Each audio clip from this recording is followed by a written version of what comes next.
이 법원으로 달려가고 있는 최고위원 한 분을 전화로 연결을 해봤습니다. 전현희 최고위원 연결되어 있습니다. 의원님 안녕하십니까? 안녕하세요. 네. 자, 지금 이동 중이신 거죠? 네, 그렇습니다. 네. 자, 막 이제 법원으로 달려가고 계신데 이번에 위증교사 혐의, 그러니까 지난번에 공직선거법 위반 그 혐의에 대한 결심 공판이 있었고, 근데 두 번째 네. 또 결심 공판이 진행이 되는데요. 자, 어떤 마음으로 또 어떤 생각을 하시면서 현장으로 가고 계신지 궁금합니다. 네, 검찰이 정말 이재명 대표에 대해서 가혹하구나. 네. 어떻게 보면 말도 안 되는 사건이고, 음, 그리고 범죄 혐의가 있다고 볼 수 없는 사건을 네.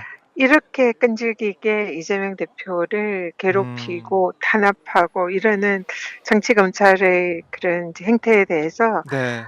진짜 검찰 개혁이 정말 필요하구나 이런 음, 생각을 일단 지금 하, 가면서 하고 있습니다. 네. 검찰의 무리한 뭐 기소, 또 무리한 수사, 또 무리한 구형, 뭐 이렇게까지 이제 보고 계신 것 같은데 이번에 이제 위증교사 혐의 사건 같은 경우는 이거는 뭐 이재명 대표가 계속해서 얘기하고 있는 것은 사실은 있는 그대로 증언해달라라고 한 것뿐인데 아는 대로 진술해달라라고 했을 뿐인데 이게 왜 위증교사냐 이렇게 얘기를 하고 있고 검찰에서는 아니다. 이거 위증교사를 이재명 대표가 한 거다. 뭐 이런 주장을 하면서 맞서고 있습니다. 의원님은 어떻게 보고 계십니까?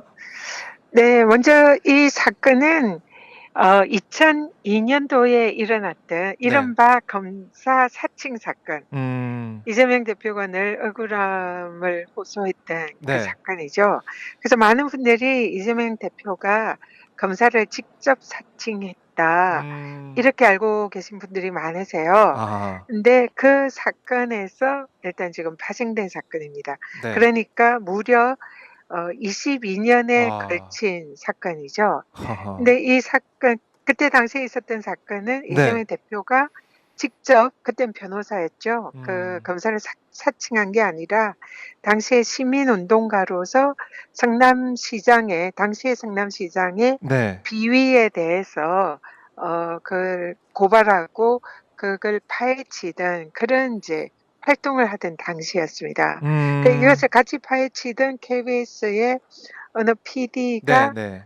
김병량 당시 성남시장과 통화를 하면서 음, 자신이 검사인 것처럼 PD가 그렇게 이제 전화 어, 통화해서 검사를 사칭을 한 사건이죠. 네. 근데 이제 그 통화를 한 장소가 당시 이재명 변호사 사무실이었습니다.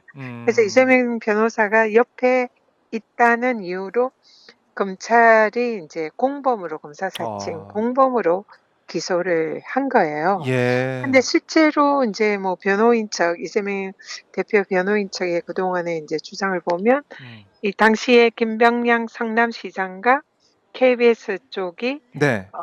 이 KBS PD에 대한 고소치사 음, 성남시장 측이 KBS PD를 고소를 했거든요. 네네. 그래서 그를 고소를 취하를 하는 그런 협의가 있었고 음, 실제로 KBS PD는 고소를 취하를 해 주고 네. 거기에 그 장소에 있었던 이재명 변호사가 검사 사칭 사건의 공범으로 기소가 어, 돼서 처벌을 받는 그런 아주 좀 이상한 구도가 네. 진행이 된 거예요.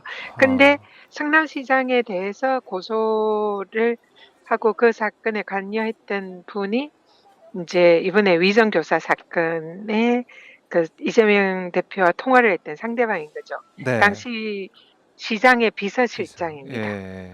예. 그래서 이분에 대해서 이재명 대표께서 좀 얼마나 억울한 마음이 있겠어요. 음, 그래서 그때 있었던 인제 시간은 많이 지났고 우리가 서로 그때는 적대적인 관계였겠지만 이제는 음, 시간이 많이 지났고 네. 그러니까 그때 당시에 있었던 사실을 좀 그대로 얘기를 좀 해 달라. 그래서 그때 KBS와 성남시장 간의 이 고소 취하 협의 뭐 이런 게 실제로 있었거든요. 그는 네. PD도 그런 사안이 있었다고 인정해서 진술도 했고요.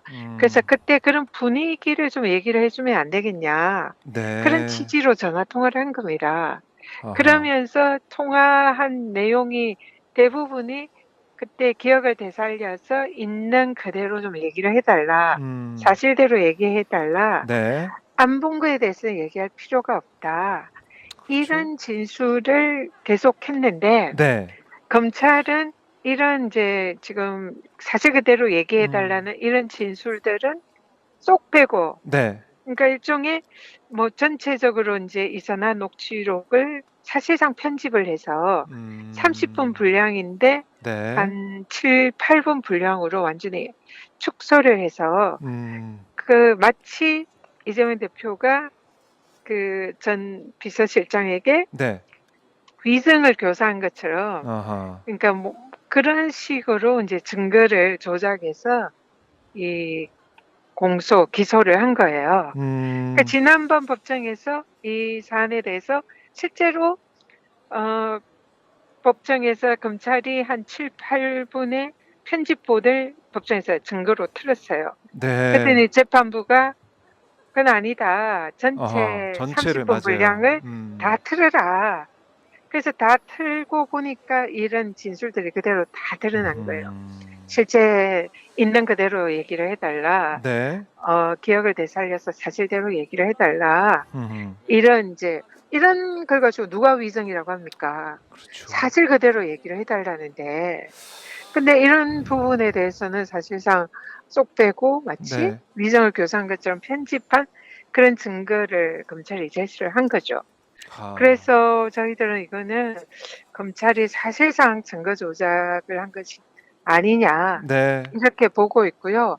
재판부도 이미 이제 그런 것을 녹취록 전체를 다 보셨기 때문에 원칙대로 정의로운 판결을 할 거다 이렇게 믿고 아. 있습니다.